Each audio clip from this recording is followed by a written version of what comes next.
ನಮಸ್ತೆ ಸ್ನೇಹಿತರೆ, ಮತ್ತೊಂದು ವಿಡಿಯೋಗೆ ತಮ್ಮೆಲ್ಲರಿಗೂ ಆತ್ಮೀಯವಾದ ಸ್ವಾಗತ. ಈ ಒಂದು ತರಗತಿಯಲ್ಲಿ ನಾವೇನು ಡಿಸ್ಕಸ್ ಮಾಡೋಣ ಅಂತಂದ್ರೆ, ನಾನು ಆಲ್ರೆಡಿ HSTR ಬ್ಲೂ ಪ್ರಿಂಟನ್ನು ನಿಮಗೆ ಕೊಟ್ಟಿದ್ದೆ. ಆ ಬ್ಲೂ ಪ್ರಿಂಟನ್ನು ಯಾವ ರೀತಿ ಕ್ವಶನ್ ಪೇಪರ್ಗೆ ಅಪ್ಲೈ ಮಾಡಬೇಕು ಅಂತ ನಾನು ಇವತ್ತು 2017ರ ಪ್ರಶ್ನೆ ಪತ್ರಿಕೆಯನ್ನು ತಮ್ಮ ಮುಂದೆ ಏನು ಮಾಡ್ತಾ ಇದ್ದೀನಿ, ವಿವರಿಸ್ತಾ ಹೋಗ್ತೀನಿ. ನೋಡಿ, ನಾವು ಟೀಚರ್ ಆಗೋಕ್ಕೆ ಹೊರಟಿದ್ದೀವಿ. ಸೊ ಯಾವ ರೀತಿಯಾಗಿ ಪ್ರಶ್ನೆಗಳು ಬರ್ತಾವ, ಎಲ್ಲಿಂದ ಬರ್ತಾವ, ಕೌಶಲ್ಯದ ಮೇಲೆ ಎಷ್ಟು ಪ್ರಶ್ನೆ ಬರ್ತಾವ, ಅನ್ವಯದ ಮೇಲೆ ಎಷ್ಟು ಪ್ರಶ್ನೆ ಬರ್ತಾವ ಅನ್ನೋದು ಬಹಳ ಇಂಪಾರ್ಟೆಂಟ್.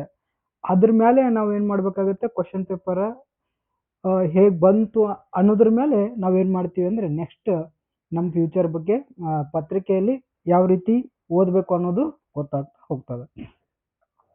ಓಕೆ, ಸ್ವಲ್ಪ ಕೋಲ್ಡ್ ಆಗಿದೆ, ಸೊ ಹಾಗಾಗಿ ನಾನು ವಿಡಿಯೋ ಮಾಡಿರಲಿಲ್ಲ ಇವತ್ತು. ಆದರೂ ಅನಿವಾರ್ಯ ಕಾರಣದಿಂದ ನಾನು ವಿಡಿಯೋ ಮಾಡ್ತಾ ಇದ್ದೀನಿ. ದಯವಿಟ್ಟು ವಾಯ್ಸು ಸ್ವಲ್ಪ ಇದು ಆದರೆ ದಯವಿಟ್ಟು ಕ್ಷಮೆ ಇರಲಿ. ಮತ್ತು ಇನ್ನೊಂದು ಸ್ನೇಹಿತರೆ, ಈ ರೀತಿ ವಿಡಿಯೋ ಮಾಡೋದಕ್ಕೆ ಸ್ವಲ್ಪ ಸಮಯನೂ ಇರುತ್ತೆ, ಜಾಸ್ತಿ ಸಮಯ ತೆಗೆದುಕೊಳ್ಳುತ್ತೆ, ಮತ್ತು ನಮ್ಗೆ ಜಾಸ್ತಿ ದುಡ್ಡು ಖರ್ಚಾಗಿರುತ್ತೆ. ಸೊ ಹಾಗಾಗಿ ವಿಡಿಯೋನ ದಯವಿಟ್ಟು ಕೊನೆವರೆಗೂ ನೋಡಿ, ಮತ್ತು ನಿಮ್ಗೆ ಇಷ್ಟ ಆದರೆ ಶೇರ್ ಮಾಡಿ, ಲೈಕ್ ಮಾಡಿ, ಮತ್ತು ನಮ್ಮ ಚಾನಲ್ನ ಸಬ್ಸ್ಕ್ರೈಬ್ ಮಾಡ್ಕೊಳ್ರಿ ಅಂತ ತಮ್ಮಲ್ಲಿ ಒಂದು ರಿಕ್ವೆಸ್ಟ್ ಮಾಡ್ತಾ, ಹಾಗಾದರೆ ಬನ್ನಿ ಸ್ನೇಹಿತರೆ, ಇವತ್ತು ಮುಂದುವರೆದು ನೋಡೋಣ ಅಂತ. ನೋಡಿ, ಇವತ್ತು HSTR ಪರೀಕ್ಷೆಯ ನೀಲನಕ್ಷೆಯನ್ನು ನಾವೇನು ಮಾಡೋಣ ಅಂತಂದ್ರೆ ಇವತ್ತು ಡಿಸ್ಕಸ್ ಮಾಡ್ತಾ ಹೋಗೋಣ ಅಂತ. ಸೊ ಯಶಸ್ವಿಯಾಗಿ 2017ರ ಪ್ರಶ್ನೆ ಪತ್ರಿಕೆಯನ್ನು ನಾವೇನು ಮಾಡ್ತೀವಿ ಅಂತಂದ್ರೆ ಇವತ್ತು ವಿಶ್ಲೇಷಣೆ ಮಾಡುವಂಥದ್ದು. ನೋಡಿ, ಈಗ ನಮ್ಮ ಪಯಣ ಪರೀಕ್ಷೆಯ ವಿನ್ಯಾಸದಿಂದ ಯಶಸ್ವಿನ ಸೂತ್ರದ ಕಡೆಗೆ ಹೋಗುವಂಥದ್ದು. ನೋಡಿ, ಒಂದು ಪ್ರಶ್ನೆ ಪತ್ರಿಕೆಯನ್ನು ಇತ್ತು ಅಂತಂದ್ರೆ ಅದನ್ನ ಅನಾಲಿಸಿಸ್ ಮಾಡೋದು ಹೇಗೆ ಅಂತ ನಾನು ಇವತ್ತೇನು ಮಾಡ್ತಾ ಇದ್ದೀನಿ. ನಾನು ಮುಂಚೆ ಸಿಲೆಬಸ್ ಬಗ್ಗೆ ಹೇಳ್ಕೊಟ್ಟಿದ್ದೆ, ಅದರಲ್ಲಿ ಒಂದು ಸ್ವಲ್ಪ ಕರೆಕ್ಷನ್ ಇದೆ, ಅಲ್ಲಿ ಕನ್ನಡ ಆ್ಯಡ್ ಮಾಡಿದ್ದೆ. ಸೊ ಕನ್ನಡ ಇಲ್ಲ ಸರ್ ಅಂತ ಇದ್ರಿ, ಮುಂದೆ ಬರ್ತಕ್ಕಂಥ ಪರೀಕ್ಷೆಯಲ್ಲಿ ಕನ್ನಡ ಬರಬಹುದು ಅಂತೇಳಿ ನನಗೆ ಮಾಹಿತಿ ಇತ್ತು. ಸೊ ಹಾಗಾಗಿ ನಾನು ಆ್ಯಡ್ ಮಾಡಿದ್ದೆ. ಬಟ್ ಹಿಂದಿನ 2017ರ ಪ್ರಶ್ನೆ ಪತ್ರಿಕೆಯಲ್ಲಿ ಕನ್ನಡ ಪ್ರಶ್ನೆಗಳು ಅಲ್ಲಿ ಇಲ್ಲ. ಓಕೆನಾ, ನೀವು ಓದ್ಬೋದು ಅಥವಾ ಅದನ್ನ ಏನು ಮಾಡ್ಬೋದು, ಸ್ಕಿಪ್ ಕೂಡ ಮಾಡುವಂಥದ್ದು. ಓಕೆ, ಅದು ಕ್ಲಿಯರ್ ಆಯ್ತಾ?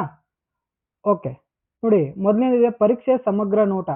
ನೋಡಿ, ಪರೀಕ್ಷೆಯನ್ನ ತೆಗೆದುಕೊಳ್ಳೋಕ್ಕಿಂತ ಮುಂಚೆ ನಾವೇನು ನೋಡಬೇಕು ಅಂತಂದ್ರೆ ಅಲ್ಲಿ ಅಂಕಗಳು ಎಷ್ಟಿದಾವೆ, ಸಮಯ ಎಷ್ಟಿದೆ, ನಿಯಮಗಳು ಏನೇನಿದ್ದಾವೆ, ವಿಷಯವಾರು ಅಂಕಗಳ ಹಂಚಿಕೆಯ ಬಗ್ಗೆ ನಾವೇನು ಮಾಡಬೇಕಾಗುತ್ತೆ, ಗಮನವನ್ನು ಹರಿಸಬೇಕಾಗಿರುವಂಥದ್ದು. ಪ್ರತಿ ವಿಭಾಗದ ಆಳವಾದ ವಿಶ್ಲೇಷಣೆಯನ್ನ ನಾವು ಮಾಡ್ತಾ ಹೋಗಬೇಕಾಗಿರುವಂಥದ್ದು. ಪ್ರಮುಖ ವಿಷಯಗಳ ಮತ್ತು ಪ್ರಶ್ನೆಗಳ ಸ್ವರೂಪವನ್ನ ತಿಳಿತಾ ಹೋಗ್ಬೇಕಾಗ್ತದೆ. ಇನ್ನು ಯಶಸ್ವಿನ ಅಂತಿಮ ಕಾರ್ಯತಂತ್ರ ಏನು ಅಂತಂದ್ರೆ ಪರಿಕರಗಳ ಮನಸ್ಥಿತಿ ಅರ್ಥೈಸುವಿಕೆ ಮತ್ತು ತಯಾರಿಕೆಗಾಗಿ ಸಲಹೆಗಳನ್ನ ಪಡೆದುಕೊಳ್ಳುವಂಥದ್ದು ಇಲ್ಲಿ ತಾವು ಮಾಡಬೇಕಾಗಿರುವಂಥದ್ದು. ಇನ್ನು ನೋಡ್ರಿ, ನೆಕ್ಸ್ಟ್ ನೋಡ್ರಿ, ಪರೀಕ್ಷೆಯ ಮೂಲಭೂತ ಅಂಶಗಳ ಬಗ್ಗೆ ನಾವು ಗಮನ ಹರಿಸಬೇಕಾಗುತ್ತೆ. ನಿಯಮಗಳನ್ನು ಮೊದಲು ಅರಿಬೇಕಾಗ್ತದೆ. ಸೊ ಪತ್ರಿಕೆ ಎಷ್ಟು ನೋಡ್ರಿ, ಇದು ಪತ್ರಿಕೆ 1ನೇ ಪತ್ರಿಕೆ 2017ರ ಪ್ರಶ್ನೆ ಪತ್ರಿಕೆಯನ್ನು ನಾನೇನು ಮಾಡ್ತಾ ಇದ್ದೀನಿ, ಈಗ ಇಲ್ಲಿ ಡಿಸ್ಕಸ್ ಮಾಡ್ತಾ ಇರೋದು 2017ರ ಪ್ರಶ್ನೆ ಪತ್ರಿಕೆಯನ್ನು ನಾನು ಅನಾಲಿಸಿಸ್ ಮಾಡ್ತಾ ಇದ್ದೀನಿ. ಟೋಟಲ್ ಇದ್ರೊಳಗೆ ಎಷ್ಟು ಅಂಕಗಳಿದಾವೆ ಅಂದ್ರೆ 100 ಅಂಕಗಳು ಇರುವಂಥದ್ದು. ಇದ್ರಾಗ ಟೋಟಲ್ ಎಷ್ಟು ಪ್ರಶ್ನೆಗಳಿದಾವೆ ಅಂದ್ರೆ 100 ಪ್ರಶ್ನೆಗಳು ಇರುವಂಥದ್ದು. ಅಂಕಗಳು ಎಷ್ಟು ಅಂದ್ರೆ 100 ಅಂಕಗಳು. ಸಮಯ ನೋಡ್ರಿ 2 ಗಂಟೆ. 2 ಗಂಟೆ ಅಂತಂದ್ರೆ 120 ನಿಮಿಷ. ತಾವಿಲ್ಲಿ ಗಮನಿಸ್ಬೋದು, ಪ್ರತಿ ನಿಮಿಷಕ್ಕೆ ಸರಾಸರಿ 1.2 ನಿಮಿಷಗಳು. ನೋಡ್ರಿ, ಪ್ರತಿಯೊಂದು ಏನು ಇದೆ ನೋಡಿ, ಪ್ರಶ್ನೆ ಇದೆ ನೋಡಿ, ಅದಕ್ಕೆ ನೀವು ತೆಗೆದುಕೊಳ್ಳಿರ್ತಕ್ಕಂಥ ಸಮಯ ಎಷ್ಟು ಅಂದ್ರೆ 1.2 ನಿಮಿಷವನ್ನ ತೆಗೆದುಕೊಳ್ಬೇಕು. 100 ಪ್ರಶ್ನೆಗಳಿರ್ತಾವ. 100 ಪ್ರಶ್ನೆಗೆ ಒಂದು ಪ್ರಶ್ನೆಗೆ ಎಷ್ಟು ನಿಮಗೆ ಟೈಮ್ ತಗೋತೈತಿ ಅಂದ್ರೆ 1.2 ತೆಗೆದುಕೊಳ್ಬೇಕಾಗಿರುವಂಥದ್ದು. ಇದ್ರ ಬಗ್ಗೆ ಜಾಸ್ತಿ ಗಮನ ಹರಿಸ್ಬೇಕು. ಇನ್ನು ಉತ್ತರಿಸಬೇಕಾಗಿರ್ತಕ್ಕಂಥದ್ದು OMR ಶೀಟ್ನಲ್ಲಿ ಉತ್ತರಿಸಬೇಕು. ನೀಲಿ ಕಪ್ಪು ಬಾಲ್ ಪೆನ್ನಿಂದ ಮಾತ್ರ ಉಪಯೋಗಿಸ್ಬೇಕಂತ ಕೇಳಿದರೆ ಇಲ್ಲಿ ನೆಗೆಟಿವ್ ಅಂಕಗಳು ಇರುವುದಿಲ್ಲ. ಓಕೆ, OMR ಶೀಟ್ ಕಾರ್ಬನ್ ರಹಿತ ಪ್ರತಿಯೊಂದು ಅಭ್ಯರ್ಥಿಗಳಿಗೆ ಲಭ್ಯ ಇರ್ತದೆ. ಮತ್ತೆ ಯಾವ ವಸ್ತು ಬ್ಯಾನ್ ಮಾಡಿದಾರೆ, ಕ್ಯಾಲ್ಕುಲೇಟರ್, ಪೇಪರ್, ಮೊಬೈಲ್ ಫೋನ್ಗಳನ್ನ ಇವನ್ನ ಬ್ಯಾನ್ ಮಾಡಿದ್ದಾರೆ. ಓಕೆ, ಇನ್ನು ನಂತರ ನೋಡ್ರಿ, ಅಂಕಗಳ ಹಂಚಿಕೆ ನಿಮ್ಮ ಗಮನದಲ್ಲಿರಬೇಕು. ಯಾವ ರೀತಿ ಅಂಕಗಳು ಬರ್ತಾವ, ಹಂಚಿಕೆಯನ್ನು ಹೇಗೆ ಮಾಡ್ತಾರ ನೋಡ್ರಿ. ಸಾಮಾನ್ಯ ಜ್ಞಾನದೊಳಗೆ 25% ಅಂಕಗಳನ್ನ ಕೇಳ್ತಾರೆ. ಅದೇ ರೀತಿ ಶೈಕ್ಷಣಿಕ ಮನೋವಿಜ್ಞಾನದ 25% ಕೇಳ್ತಾರೆ. ಮಾನಸಿಕ ಸಾಮರ್ಥ್ಯದೊಳಗೆ 25%. ನಂತರ ಸಾಮಾನ್ಯ ಇಂಗ್ಲಿಷ ಮತ್ತು ಗಣ ಕಂಪ್ಯೂಟರ್ ಸೇರಿ 13 ಮತ್ತು 12% ತೆಗೆದುಕೊಳ್ಳುವುದು. ಇದು ಬಹಳ ಇಂಪಾರ್ಟೆಂಟ್. ಇದನ್ನು ತಾವು ಸ್ಕ್ರೀನ್ಶಾಟ್ ತೆಗೆದುಕೊಳ್ಬೇಕು. ನೋಡಿ, ಸಾಮಾನ್ಯ ಜ್ಞಾನಕ್ಕೆ 25 ಪ್ರಶ್ನೆ ಕೇಳ್ತಾರೆ, ಶೈಕ್ಷಣಿಕ ಮನೋವಿಜ್ಞಾನಕ್ಕೆ 25 ಪ್ರಶ್ನೆ ಕೇಳ್ತಾರೆ, ಮಾನಸಿಕ ಸಾಮರ್ಥ್ಯಕ್ಕೆ 25 ಪ್ರಶ್ನೆಗಳು, ಇನ್ನು ಗಣಕಯಂತ್ರ ಬದ್ಧತೆಗೆ 13 ಪ್ರಶ್ನೆಗಳು ಮತ್ತು ಸಾಮಾನ್ಯ ಇಂಗ್ಲಿಷಕ್ಕೆ 12 ಪ್ರಶ್ನೆಗಳನ್ನ ಇಲ್ಲಿ ಕೇಳಿರುವಂಥದ್ದು. ಓಕೆ, ಇಲ್ಲಿ ಮತ್ತೆ ಇನ್ನೊಂದಿದೆ ನೋಡ್ರಿ, ಸಾಮಾನ್ಯ ಜ್ಞಾನ, ಮನೋವಿಜ್ಞಾನ ಮತ್ತು ಮಾನಸಿಕ ಸಾಮರ್ಥ್ಯ ಈ 3 ವಿಭಾಗದ ಪರೀಕ್ಷೆಯಲ್ಲಿ 75% ವಿಭಾಗವನ್ನ ಒಳಗೊಂಡಿದೆ. ಈ 3 ವಿಭಾಗವನ್ನ ನೀವು ಕ್ರ್ಯಾಕ್ ಮಾಡಿದ್ರಿ ಅಂತಂದ್ರೆ ತಮ್ಗೆ ಜಾಬ್ 100% ಆಗ್ತದೆ. ನೋಡ್ರಿ, ಸಾಮಾನ್ಯ ಜ್ಞಾನದ ವಿಸ್ತಾರವನ್ನ ಅಳೆಯುವಂಥದ್ದು. ನೋಡ್ರಿ, ಸಾಮಾನ್ಯ ಜ್ಞಾನದೊಳಗೆ ಏನಿರ್ತದೆ, ಪ್ರಚಲಿತ ವಿದ್ಯಮಾನ ಇರ್ತದ. ಉದಾಹರಣೆಗೆ 14 ರಿಂದ 15 ಘಟನೆಗಳು ಇರ್ತಾವ. 2014 ರಿಂದ 15 ಅಂದ್ರೆ ಈಗ 25, 26 ಬಗ್ಗೆ ಘಟನೆಗಳು ಇರುವಂಥದ್ದು. ಭಾರತ ಸಂವಿಧಾನ ಬಗ್ಗೆ ಪ್ರಶ್ನೆ ಇರ್ತಾವ, ಸಾಮಾನ್ಯ ವಿಜ್ಞಾನ ಬಗ್ಗೆ ಇರ್ತಾವ, ಇತಿಹಾಸ ಭೂಗೋಳಶಾಸ್ತ್ರ ಬಗ್ಗೆ ಇರ್ತಾವ, ಕರ್ನಾಟಕ ಸಂಬಂಧಿಸಿದ ಮಾಹಿತಿ ಇರ್ತದ, ಪುಸ್ತಕಗಳು ಮತ್ತು ಲೇಖಕರ ಬಗ್ಗೆ ಪ್ರಶ್ನೆಯನ್ನ ಕೇಳ್ತಾರೆ. ಹೇಗೆ ಕೇಳ್ತಾರೆ ನೋಡಿ, 2017 ಪ್ರಶ್ನೆ ಸಂಖ್ಯೆ 9ರಲ್ಲಿ ಏನ್ ಕೇಳಿದ್ದಾರೆ ಅಂದ್ರೆ ಸಂವಿಧಾನದ 24ನೇ ವಿಧಿ ಕುರಿತು ಅಂತ ಕೇಳಿದ್ದಾರೆ. ಇದು ನೇರ ಜ್ಞಾನ ಆಧಾರಿತ ಪ್ರಶ್ನೆ, ಇದು ಡೈರೆಕ್ಟ್ ಪ್ರಶ್ನೆ. ಇನ್ನು ಪ್ರಶ್ನೆ ಸಂಖ್ಯೆ 21 2011ರ ಜನಗಣತಿಯ ಪ್ರಕಾರ ಕರ್ನಾಟಕದ ಸಾಕ್ಷರತೆ ಅಂತ ಕೇಳಿದ್ದಾರೆ. ಇದು ರಾಜ್ಯ ಮತ್ತು ಕೇಂದ್ರಿತ ಅಂಕಿ ಅಂಶಗಳ ಬಗ್ಗೆ ಕೇಳಿರುವಂತ ಪ್ರಶ್ನೆ. ಇನ್ನು 24ನೇ ಪ್ರಶ್ನೆ ಕೇಳಿದ್ದಾರೆ, ಅಗ್ನಿ ವೀಣಾ ಪುಸ್ತಕ ಲೇಖಕರು ಯಾರು ಅಂತ ಕೇಳಿದ್ದಾರೆ. ಇದು ಸಾಹಿತ್ಯ ಮತ್ತು ಲೇಖಕರ ಬಗ್ಗೆ ಇರ್ತಕ್ಕಂಥ ಪ್ರಶ್ನೆ.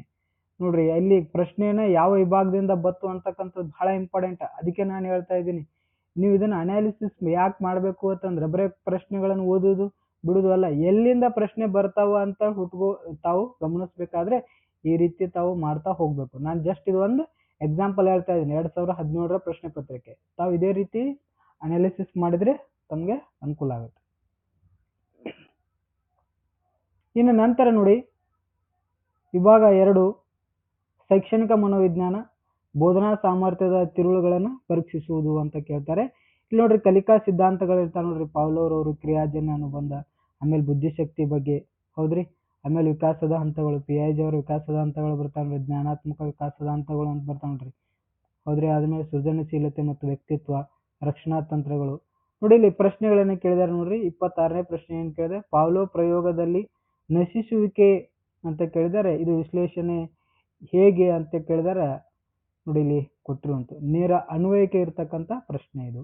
ಇನ್ನು 29ನೇ ಪ್ರಶ್ನೆ ನೋಡ್ರಿ, 5 ವರ್ಷದ ಹುಡುಗಿಯ ಮಾನಸಿಕ ವಯಸ್ಸು ಲೆಕ್ಕಾಚಾರ ಕೇಳಿದರೆ ಇದು IQ ಸೂತ್ರ ಜ್ಞಾನದವನ್ನ ಪರೀಕ್ಷೆ ಮಾಡೋದು. IQ MA/CA/100 ಇದ್ರ ಬಗ್ಗೆ ಪ್ರಶ್ನೆ ಕೇಳಿರುವಂಥದ್ದು. ಬಹುಮುಖ ಬುದ್ಧಿಶಕ್ತಿಗೆ ಸಂಬಂಧಿಸಿದ ವ್ಯಕ್ತಿ ಗಾರ್ನರ್ ಅವರ ಪ್ರಮುಖ ಸಿದ್ಧಾಂತಗಳ ಪರಿಚಯ ಬಗ್ಗೆ ಇಲ್ಲಿ ಪ್ರಶ್ನೆಗಳನ್ನ ಕೇಳ್ತಾರೆ. ನೆಕ್ಸ್ಟ್ ನೋಡ್ರಿ, ಜನರಲ್ ಇಂಗ್ಲಿಷ್ ಒಳಗೆ ಏನ್ ಕೇಳ್ತಾರ ಅಂತಂದ್ರೆ ಭಾಷಾ ನಿಖರತೆ ಮತ್ತು ಗ್ರಹಿಕೆ ಬಗ್ಗೆ ಪ್ರಶ್ನೆಯನ್ನ ಕೇಳ್ತಾರೆ. ವ್ಯಾಕರಣ ಬಗ್ಗೆ ಒಳಗೆ ಕ್ವಶನ್ ಟ್ಯಾಗ್ ಆಗಿರೋ ಬಗ್ಗೆ ಕೇಳಿರುವಂಥದ್ದು. ವಾಕ್ಯ ರಚನೆಯ ದೋಷಗಳ ಪತ್ತೆ ಮಾಡೋದು. ಇನ್ನು ಶಬ್ದಕೋಶ ಆಗಿರ್ಬೋದು, ಸರಿಯಾದ ಕಾಗುಣಿತ ಸ್ಪೆಲ್ಲಿಂಗ್ ಮಿಸ್ಟೇಕ್ ಅನ್ನು ಕಂಡುಹಿಡಿಯುವಂತ ಪ್ರಶ್ನೆಗಳು ಇಲ್ಲಿ ಕೇಳ್ತಾರೆ. ಸೊ ಅದೇ ರೀತಿ ಇಲ್ಲಿ ಸ್ಪೆಲ್ಲಿಂಗ್ ಮಿಸ್ಟೇಕ್ ಇದು ಕ್ವಶನ್ ಟ್ಯಾಗ್ ಪ್ರಶ್ನೆಯನ್ನ ಕೇಳಿದ್ದಾರೆ. ಅದು ಯಾವ್ದು ಕೇಳಿದರೆ ನಿಯಮಗಳ ಪರೀಕ್ಷೆ ಆಗಿದ್ದಾರೆ. ಅದೇ ರೀತಿ ಸಮಾನಾರ್ಥಕ ಪದಗಳ ಸಂಪತ್ತು ಬಗ್ಗೆ ಇವ್ರಿಗೆ ಇದೆಯಿಲ್ಲ ಅಂತ ಚೆಕ್ ಮಾಡ್ತಾರೆ. ಇಡಿಯಮ್ಸ್ ಮತ್ತು ಫ್ರೋಸ್ ನುಡಿಗಟ್ಟಿನ ಅರ್ಥಗಳನ್ನ ಕೇಳುವಂಥದ್ದು ಇಂಗ್ಲಿಷಲ್ಲಿ ಬರ್ತದೆ. ಇನ್ನು ಕಂಪ್ಯೂಟರಿನ ಇತಿಹಾಸ ಬಗ್ಗೆ ಕೇಳ್ತಾರೆ. ಇನ್ಪುಟ್ ಸಾಧನಗಳ ಬಗ್ಗೆ ಕೇಳ್ತಾರೆ, ಹಾರ್ಡ್ವೇರ್ ಬಗ್ಗೆ ಕೇಳಿಸ್ತಾರೆ, ಸ್ಥಳೀಯ ಸಾಫ್ಟ್ವೇರ್ ಬಗ್ಗೆ ಕೇಳಿರುವಂಥದ್ದು ಪ್ರಶ್ನೆಗಳು ನೋಡ್ರಿ. IP ಚಿಪ್ಪಿನೊಂದಿಗೆ ನಿರ್ಮಿಸಿದ ಮೊದಲ ಡಿಜಿಟಲ್ ಕಂಪ್ಯೂಟರ್ ಯಾವುದು ಅಂತ ಕೇಳ್ತಾರೆ. ಕಂಪ್ಯೂಟರ್ ಇತಿಹಾಸದ ಜ್ಞಾನದ ಬಗ್ಗೆ ಕೇಳಿರ್ತಕ್ಕಂಥ ಪ್ರಶ್ನೆಗಳು. ಸೊ ಈ ರೀತಿ ಕಂಪ್ಯೂಟರ್ನ ಪ್ರಶ್ನೆಗಳು ಬರುವಂಥದ್ದು. ಇನ್ನು ಮಾನಸಿಕ ಸಾಮರ್ಥ್ಯದೊಳಗ ನೋಡ್ರಿ, ತಾರ್ಕಿಕ ಚಿಂತನೆ ಮತ್ತು ಸಮಸ್ಯೆಗಳ ಬಗೆಹರಿಸುವ ಬಗ್ಗೆ ನಿಮಗೆ ಪ್ರಶ್ನೆಯನ್ನ ಕೇಳುವಂಥದ್ದು. ತಾರ್ಕಿಕತೆ ನೋಡ್ರಿ, ವೆನ್ ನಕ್ಷೆ ಆಗಿರ್ಬೋದು, ದಿಕ್ಕುಗಳ ಜ್ಞಾನ, ಇವೆಲ್ಲ ತಾರ್ಕಿಕಲ್ಲಿ ಬರ್ತಾವ. ಸಂಖ್ಯಾತ್ಮಕ ಸಾಮರ್ಥ್ಯ, ಇದು ಸಂಖ್ಯಾ ಸರಣಿ, ವಯಸ್ಸಿನ ಸಮಸ್ಯೆ, ಸಾಂಕೇತಿಕ ಸಂಬಂಧಗಳು ಮತ್ತು ಚಿತ್ರಾತ್ಮಕ ತಾರ್ಕಿಕತೆ ಅಂತಕ್ಕಂಥದ್ದು ಇಲ್ಲಿ ಬರುವಂಥದ್ದು. ನೋಡಿ, 77 ದಿಕ್ಕು ದೂರ ಸಮಸ್ಯೆಗಳ ಬಗ್ಗೆ ಪ್ರಶ್ನೆ ಕೇಳ್ತಾರೆ. ಇದು ವಿಶ್ಲೇಷಣೆ ಹೇಗೆ ಅಂದ್ರೆ ದೃಶ್ಯ ಮತ್ತು ತಾರ್ಕಿಕ ಸಾಮರ್ಥ್ಯದ ಪರೀಕ್ಷೆಗಳು. ಅದೇ ರೀತಿ ಹಸ್ತಲಾಘವಗಳ ಸಂಖ್ಯೆಯನ್ನು ಕೇಳ್ತಾರೆ. ಅಂದ್ರೆ ಒಂದು ಪಾರ್ಟಿ ಹೋಗಿದ್ವಿ ನಾವು, ಅಲ್ಲಿ ಈ 22 ಜನ ನಮ್ಗೆ ಹಸ್ತಲಾಘವ ಮಾಡಿದ್ರೆ ಅವ್ರು ಎಷ್ಟು ಕೈಗಳಾದವು ಅಂತ ಹಿಂಗೆ ಪ್ರಶ್ನೆಯನ್ನು ಕೇಳ್ತಾರೆ. ಸೊ ಇದ್ರ ಬಗ್ಗೆ ತಾವೇನು ಮಾಡಬೇಕಾಗುತ್ತೆ, ಗಮನವನ್ನು ಹರಿಸ್ಬೇಕಾಗ್ತದೆ. ಇನ್ನು ಒಟ್ಟಾರೆಯಾಗಿ ಬಹಳ ಇಂಪಾರ್ಟೆಂಟ್ ಆಗಿರ್ತಕ್ಕಂಥ ನೋಡ್ರಿ, ಒಟ್ಟಾರೆ ವಿಶ್ಲೇಷಣೆ ಪರೀಕ್ಷಕರ ನಿಜವಾಗಿ ಏನನ್ನು ಅಳೆಯುತ್ತಾರೆ ಅಂತ ನೋಡ್ತಾರೆ. ಇಲ್ಲಿ ನೋಡಿ ಏನನ್ನು ಅಳಿತಾರಪ್ಪ, ಈಗ ಟೀಚರ್ ಆಗ್ಬೇಕಾದ್ರೆ ಏನನ್ನು ಅಳಿತಾರ ಅಂತಂದ್ರೆ ಜ್ಞಾಪಕ ಶಕ್ತಿಯನ್ನು ಅಳೆಯುತ್ತಾರೆ. ನೇರವಾದ ಸತ್ತಾಂಶ ಮತ್ತು ವ್ಯಾಖ್ಯೆಗಳನ್ನ ಮತ್ತು ಸೂತ್ರಗಳನ್ನ ನೆನಪಿಟ್ಟುಕೊಳ್ಳುವ ಸಾಮರ್ಥ್ಯ ಇದೆಯಾ ಅಂತ ಚೆಕ್ ಮಾಡ್ತಾರೆ. ಕಂಡುಬರುವ ವಿಭಾಗಗಳು ಯಾವುವು ಅಂತಂದ್ರ ನೋಡಿ, ಜ್ಞಾಪಕ ಶಕ್ತಿ ಬಗ್ಗೆ ಕೇಳ್ತಕ್ಕಂಥ ಪ್ರಶ್ನೆಗಳು ಯಾವುವು ಅಂತಂದ್ರ ಸಾಮಾನ್ಯ ಜ್ಞಾನ, ದಿನಾಂಕ ಮತ್ತು ಹೆಸರುಗಳು, ಮನೋವಿಜ್ಞಾನದೊಳಗೆ ಸಿದ್ಧಾಂತಗಳು, ಕಂಪ್ಯೂಟರ್ನ ಪರಿಭಾಷೆಗಳು ಕೇಳ್ತಾರೆ. ಇನ್ನು ಅನ್ವಯಿಕೆ ಕೇಳಿರ್ತಕ್ಕಂಥ ಪ್ರಶ್ನೆಗಳು ಕಲಿತ ಜ್ಞಾನವನ್ನು ಹೊಸ ಸನ್ನಿವೇಶದೊಂದಿಗೆ ಅಥವಾ ಸಮಸ್ಯೆಗಳಿಗೆ ಅನ್ವಯಿಸುವ ಸಾಮರ್ಥ್ಯ. ಇದ್ರೊಳಗೆ ಯಾವ್ಯಾವ ನೋಡ್ರಿ, ಮನೋವಿಜ್ಞಾನದೊಳಗೆ ಸನ್ನಿವೇಶವನ್ನು ಆಧಾರಿತ ಪ್ರಶ್ನೆಗಳು, ಮಾನಸಿಕ ಸಾಮರ್ಥ್ಯದ ಗಣಿತದ ಸಮಸ್ಯೆಗಳು, ಇಂಗ್ಲಿಶಿನ ವ್ಯಾಕರಣಗಳು ಇಲ್ಲಿ ಅನ್ವಯಿಕದೊಳಗೆ ಬರ್ತಾವೆ. ಇನ್ನು ತಾರ್ಕಿಕತೆ ನೋಡ್ರಿ, ಮಾದರಿಯ ಗುರುತಿಸುವುದು, ಸಂಬಂಧಗಳನ್ನು ಅರ್ಥೈಸಿಕೊಳ್ಳುವುದು ಮತ್ತು ತಾರ್ಕಿಕ ತೀರ್ಮಾನಗಳನ್ನು ತೆಗೆದುಕೊಳ್ಳುವುದು. ಕಂಡುಬರುವ ವಿಭಾಗಗಳು ಮಾನಸಿಕ ಸಾಮರ್ಥ್ಯ ಸಂಪೂರ್ಣ ವಿಭಾಗ, ಇಂಗ್ಲಿಷ್ ವ್ಯಾಕರಣ, ದತ್ತಾಂಶ ಮತ್ತು ವಿಶ್ಲೇಷಣೆ. ಇದು ತಾರ್ಕಿಕ ಬಗ್ಗೆ ಪ್ರಶ್ನೆಯನ್ನ ಕೇಳ್ತಾರೆ.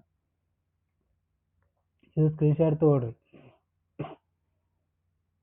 ಹಾಗಾದ್ರೆ ನಾವು ಯಶಸ್ವಿ ಆಗ್ಬೇಕಾದ್ರೆ ಏನ್ ಮಾಡ್ಬೇಕ್ರಿ? ಯಶಸ್ವಿ ಕಾರ್ಯತಂತ್ರಗಳು ವಿಷಯವಾರು ನೋಡ್ರಿ, ಸಾಮಾನ್ಯ ಜ್ಞಾನದ ನೋಡ್ರಿ, ಸ್ಥಿರ ವಿಷಯಗಳಿಗೆ ಸಂವಿಧಾನ, ಇತಿಹಾಸ ಜೊತೆಗೆ ಪರೀಕ್ಷೆಗೆ ಹಿಂದಿನ 1 ರಿಂದ 2 ವರ್ಷಗಳ ಪ್ರಚಲಿತ ವಿದ್ಯಮಾನಗಳಲ್ಲಿ ಗಮನ ಹರಿಸಬೇಕಾಗ್ತದೆ. ಕರ್ನಾಟಕದ ಅಂಕಿಅಂಶಗಳನ್ನ ನಿರ್ಲಕ್ಷಿಸಬೇಡಿ ಅಂತ ಕೇಳಿದ್ರೆ ಕರ್ನಾಟಕ ಅಂಕಿಅಂಶಗಳ ಬಗ್ಗೆ ಗಮನ ಹರಿಸಬೇಕು. ಇನ್ನು ಮಾನಸಿಕ ಸಾಮರ್ಥ್ಯ ನೋಡ್ರಿ, ಪ್ರತಿದಿನ ವಿವಿಧ ಮಾದರಿಯ ತಾರ್ಕಿಕ ಮತ್ತು ಸಂಖ್ಯಾತ್ಮಕ ದೃಶ್ಯ ಸಮಸ್ಯೆಗಳನ್ನು ಅಭ್ಯಾಸ ಮಾಡಿ ವೇಗ ಮತ್ತು ನಿಖರತೆ ಎರಡು ಮುಖ್ಯವಾಗಿರ್ತವೆ. ಇನ್ನು ಶೈಕ್ಷಣಿಕ ಮನೋವಿಜ್ಞಾನ, ಪ್ರಮುಖ ಸಿದ್ಧಾಂತಗಳು ಪೌಲೋ ಅವರಾಗಿರ್ಬೋದು, ಪಿಯಾಜೆ ಅವರಾಗಿರ್ಬೋದು, ಗಾರ್ನರ್ ಅವರಾಗಿರ್ಬೋದು, ಇವುಗಳ ಪ್ರಮುಖ ಪರಿಕಲ್ಪನೆಗಳನ್ನು ಆಳವಾಗಿ ಅರ್ಥ ಮಾಡಿಕೊಳ್ಳಬೇಕು. ಕೇವಲ ಹೆಸರುಗಳನ್ನು ನೆನಪಿಟ್ಟುಕೊಳ್ಬೇಡಿ ಅಂತ ಕೇಳಿದಾರೆ. ಅವ್ರ ಬಗ್ಗೆ ಪೂರ್ತಿಯಾಗಿ ತಿಳ್ಕೊರಿ ಅಂತ ಹೇಳ್ತಾರೆ. ಇನ್ನು ಇಂಗ್ಲಿಷ್ ಮತ್ತು ಕಂಪ್ಯೂಟರ್ ಬಗ್ಗೆ ಏನ್ ಹೇಳ್ತಾರೆ? ಮೂಲಭೂತ ವ್ಯಾಕರಣ ನಿಯಮಗಳು ಮತ್ತು ಕಂಪ್ಯೂಟರ್ನ ಮೂಲಭೂತ ಪರಿಕಲ್ಪನೆಗಳ ಮೇಲಿನ ಕೇಂದ್ರೀಕರಿಸಿದೆ. ಇವು ಹೆಚ್ಚು ಅಂಕಗಳನ್ನು ಗಳಿಸಬಹುದಾದ ವಿಭಾಗಗಳಾಗಿವೆ. ಇವನ್ನೆಲ್ಲ ಮಾಡಿದ್ರಿ ಅಂತಂದ್ರೆ ನೀವು ಯಶಸ್ಸನ್ನ ಸಾಧಿಸ್ತೀರಿ. ಓಕೆನಾ? ನಿಮ್ಮ ಯಶಸ್ವಿನ ನೀಲನಕ್ಷೆ. ನೀವು ಯಾವ ರೀತಿ ನಾವೇನ್ ಮಾಡಬೇಕು? ಯಶಸ್ಸನ್ನು ಸಾಧಿಸಬೇಕಾದ್ರೆ ಈ ಪರೀಕ್ಷೆಯು ಕೇವಲ ನೀವು ಏನು ಬಲ್ಲೆ ಎಂದು ಪರೀಕ್ಷಿಸುವುದಿಲ್ಲ, ಬದಲಾಗಿ ನೀವು ಹೇಗೆ ಯೋಚಿಸುತ್ತೀರಿ ಮತ್ತು ಹೇಗೆ ತಯಾರಿ ನಡೆಸುತ್ತೀರಿ ಎಂಬುದನ್ನ ಪರೀಕ್ಷಿಸುತ್ತದೆ. ಯಾವ್ದು ಹೈಸ್ಕೂಲ್ ಟೀಚರ್ಗೆ ಏನು ಎಕ್ಸಾಮ್ ತಗೋತಾರಲ್ಲ, ಅವ್ರು ನಿಮ್ಮನ್ನ ಏನ ಚೆಕ್ ಮಾಡ್ತಾರ ಅಂತಂದ್ರ ನೀವು ಏನು ಬಲ್ಲೆ ಅಂತೇಳಿ ಪರೀಕ್ಷೆ ಮಾಡೋದಿಲ್ಲ, ಅವ್ರು ನೀವು ಹೇಗೆ ಯೋಚನೆ ಮಾಡ್ತೀರಿ ಅಂತಕ್ಕಂಥದನ್ನ ಅವ್ರು ಏನ್ ಮಾಡ್ತಾರ? ಪರೀಕ್ಷೆ ಮಾಡ್ತಾರ. ಇನ್ನು ಪತ್ರಿಕೆ ವಿನ್ಯಾಸಗಳನ್ನು ಅರ್ಥ ಮಾಡಿಕೊಳ್ಳಿ, ಪ್ರತಿ ವಿಭಾಗಕ್ಕೆ ಕಾರ್ಯತಂತ್ರಗಳನ್ನು ರೂಪಿಸಿಕೊಳ್ಳಿ, ಜ್ಞಾನ ಅನ್ವಯ ಮತ್ತು ತರ್ಕವನ್ನು ಸಮತೋಲನಗೊಳಿಸಿ, ನಿಮ್ಮ ಸಿದ್ಧತೆಯೇ ನಿಮ್ಮ ಯಶಸ್ಸಿನ ಅಡಿಪಾಯ ಅಂತೇಳಿ ಹೇಳ್ತಾ ಇದ್ದಾರೆ. ಸೊ ಇಷ್ಟೆಲ್ಲ ಮಾಡಿದ್ರಿ ಅಂತಂದ್ರೆ ನೀವು ಯಶಸ್ವಿ ಆಗ್ತೀರಿ. ಸೊ ನಾನು ಆಲ್ರೆಡಿ ನಿಮ್ಗೆ ಹೇಳಿದೆ ಈ ರೀತಿ ಮಾಡ್ರಿ, ಒಂದು ಬ್ಲೂ ಪ್ರಿಂಟ್ ಹಾಕೊಳ್ರಿ ಅಂತ. ನಾನು ಅವಲ್ಲೇ ಟೈಮ್ ಟೇಬಲ್ ಅನ್ನು ಕೊಟ್ಟಿದ್ದಾಯ್ತು, ಯಾವ ರೀತಿ ಓದ್ಬೇಕಂತೇಳಿ ಹೇಳಿದ್ದಾಯ್ತು. ಅದೇ 2-3 ವಿಡಿಯೋ ಹಾಕಿದ್ದೀನಿ, ಮತ್ತು ವೆರಿಫಿಕೇಶನ್ಗೆ ಏನೇನು ಡಾಕ್ಯುಮೆಂಟ್ಸ್ ಬೇಕು ಅಂತೇಳಿ ವಿಡಿಯೋ ಹಾಕಿದ್ದೀನಿ. ಸೊ ಇದೇ ರೀತಿ ಹೊಸ ವಿಡಿಯೋಗಳು ಬರ್ತಾ ಹೋಗುತ್ತೆ. ಈ ಒಂದು HSTRಗೆ ಈ ವಿಡಿಯೋ ಕೊನೆಯ ವಿಡಿಯೋ ಇದೆ. ಇನ್ಮೇಲೆ ನೆಕ್ಸ್ಟ್ ಏನು ಮಾಡುತ್ತೆ, ಸೈನ್ಸ್ ಆ್ಯಂಡ್ ಟೆಕ್ನಾಲಜಿ ಬಗ್ಗೆ ಪ್ರಶ್ನೆಗಳ ಇರ್ತಾವ, ಅದನ್ನ ತೆಗೆದುಕೊಂಡು ಬರುವಂಥದ್ದು. ಸೊ ಇದೇ ರೀತಿ ವಿಡಿಯೋಗಳು ಬರ್ತಾ ಇರ್ತವೆ.